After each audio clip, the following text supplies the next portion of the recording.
Hey there, Canadian wealth secret seekers. I am here with another quick hit secret sauce episode on a Friday. And we're going to dig into a situation based on a listener who reached out and who had some questions about their scenario and they were looking for some next steps.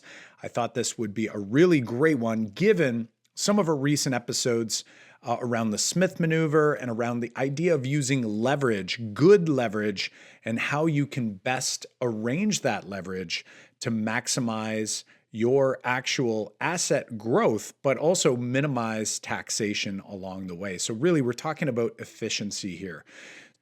All right, so let's dig in. Here we've got an email. This is in response to some questions I had asked.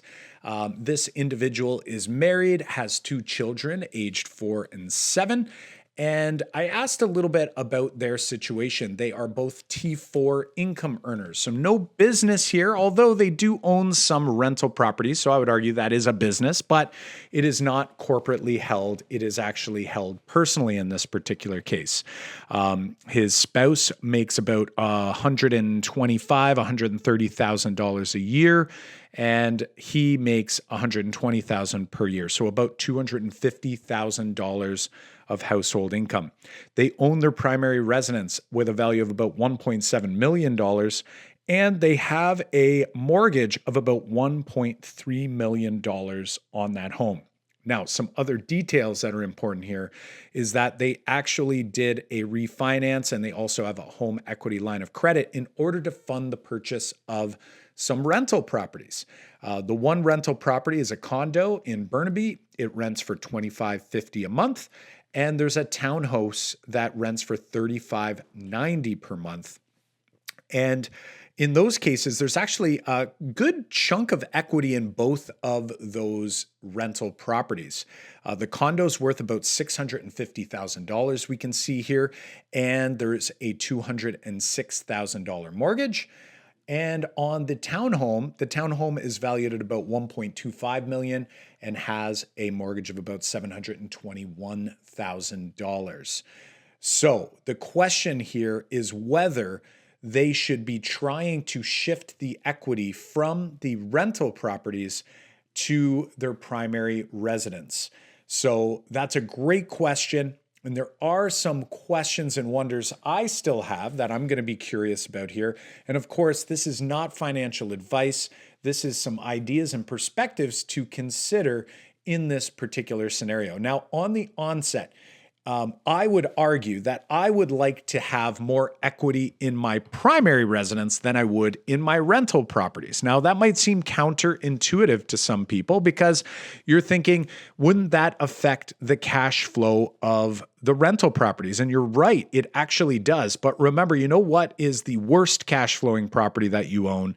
It is your primary residence, right? So you don't earn any money on this thing, and you don't get any tax incentives from this particular property. So in this case, out of the box, I'm going to say, yes, in a perfect world, we're going to actually try our best to get some of this equity from these rental properties into the actual primary residence. But that's not always easy. And there's some things that we need to consider. So for this in particular scenario, what I would love to know is first and foremost, does that primary residence mortgage, that $1.3 million balance, does that also include the home equity line of credit?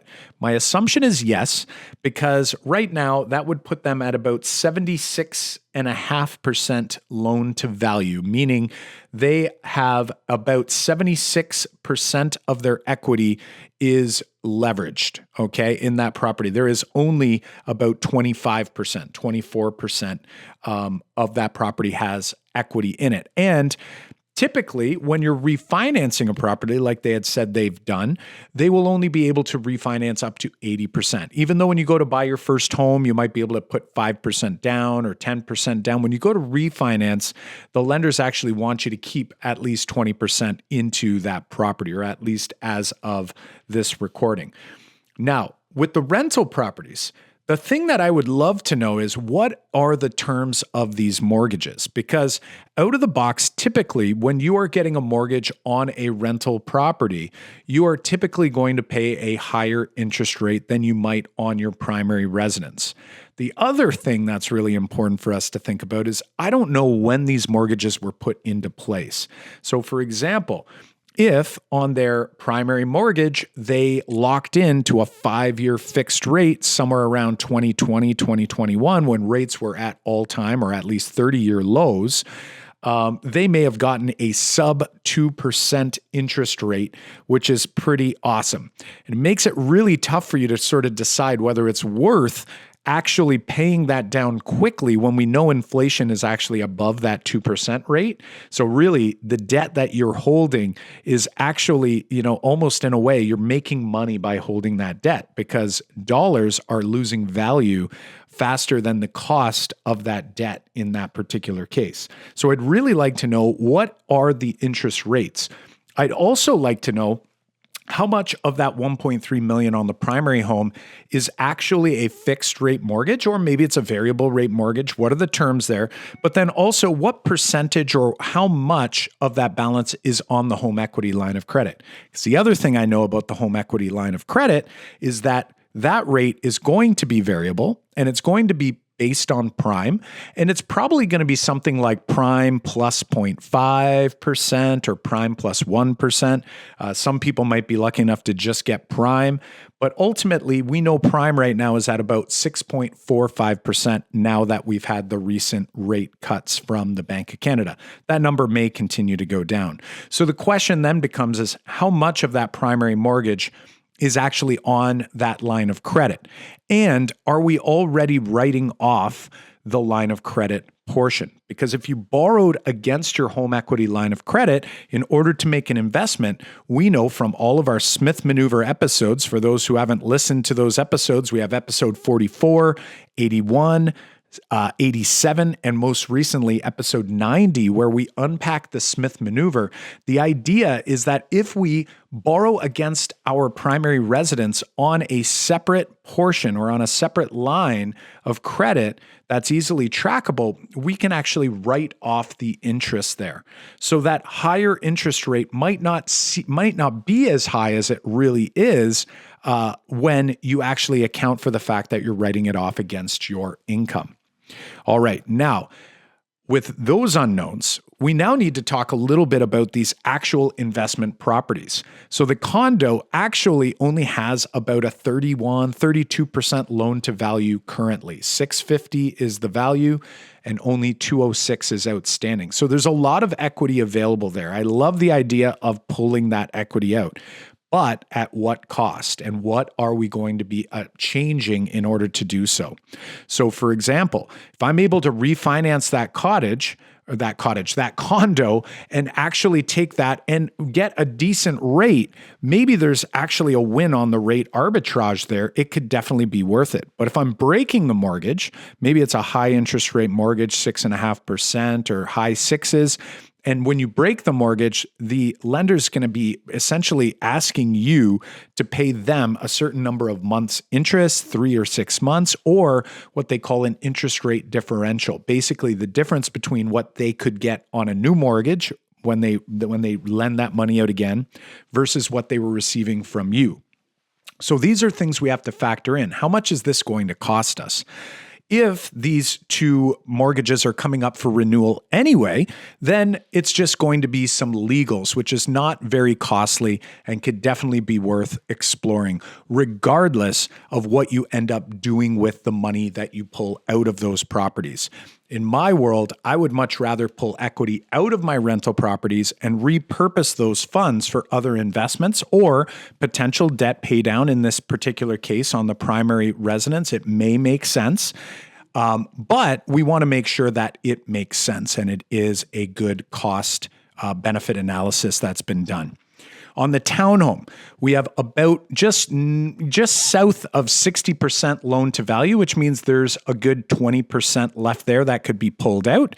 And ultimately, if we refinance both these properties and it makes sense to do so, you could essentially be freeing up somewhere between $400,000 to $600,000. Why I give that range is I'm giving you essentially a 70% loan to value to 80% loan to value on both properties, noting that you're going to have to get appraisals done as well, which is also another cost, right? It might be $400, $500 for an appraisal, and they'll tell the lender how much that property is worth currently based on their opinion and based on the market analysis. And that's going to impact how much you can actually pull from these properties.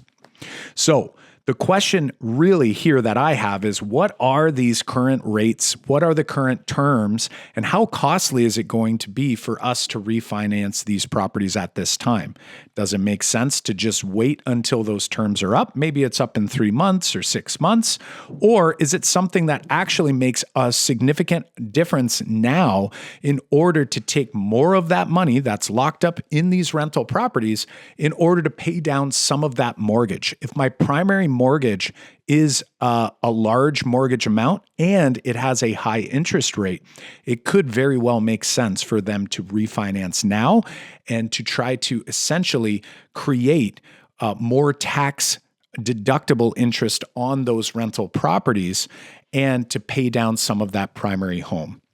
Now, my hope here is that that home equity line of credit is readvanceable, meaning as they pay down the actual traditional mortgage portion on the primary home, that it's going to open up more space on the home equity line of credit. And the beauty here is that you could do that and you could leave it there as an opportunity bucket, or you can immediately be pulling that money to leverage the Smith maneuver like we've discussed in recent episodes. Now, if they do decide that they'd like to do some of this refinancing and they want to essentially repurpose some of the equity from these investment properties, there is one thing that I'm going to, sort of advocate that they at least consider here, and that is the use of permanent insurance. As many of you know, your primary home can rise in value, it can infinitely grow over time, and currently, based on our CRA rules or our Income Tax Act, you will not be charged any capital gains on that primary home. However, your condo and your townhome, in this case, these investment properties, will experience capital gains over time as these properties rise in value. So the goal here is that you're going to try to pay as little tax on the rental income as possible, but over time, your tenants are actually helping you to pay down this mortgage, and at the same time, the properties are actually appreciating in value over time as well. Well, the problem here is that at some point in the future, those assets will essentially create or crystallize a capital gain, either through the sale of the properties when you choose to move on, or unofficially, or I guess, without you asking, sometimes we are forced to move on to the next world, and those capital gains taxes may be triggered at that time.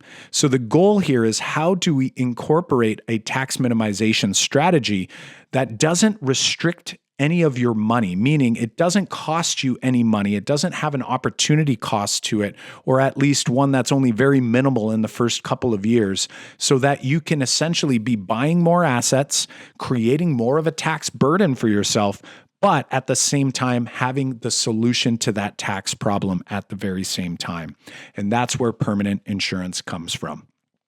So my secret sauce for this particular episode is, in general, pulling equity from rental properties and potentially paying down the primary mortgage with or non-tax deductible interest, I would argue is a good move. However, we do need to do the analysis, the cost analysis, to see interest rates, how they affect, how breaking mortgages affects things, and what we intend to do with that capital.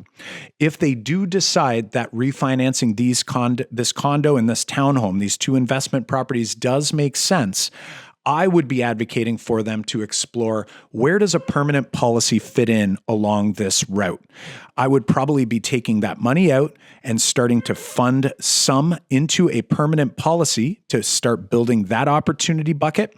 And the remainder could then be put on the primary mortgage and open up more available line of credit room on that home equity line of credit. Between the permanent policy and the cash value that they build up over time, as well as the increasing home equity line of credit room that they have available to them, they'll have two opportunity buckets that they can use for leverage to purchase their very next asset, be it in real estate or in any other asset class that they choose. So hopefully you found this helpful. And of course, hopefully our wonderful listener who reached out to us with this question find that this video is helpful. And of course, if you're listening on the podcast, hopefully I've described it well enough for you to follow along. If not, feel free to hit us up on YouTube, hit that subscribe button, and leave us a comment over there so that you can follow along with some of these numbers. All right, my friends, that's it for me for now. If we can help you out with any other next steps on your personal or corporate wealth building journey, I encourage you to reach out to us over at the CanadianWealthSecrets.com/discovery page, where you can book a free discovery call where we can go through your specific scenario and help you to map out your very next step in your wealth building journey. All right, friends, we'll see you next time.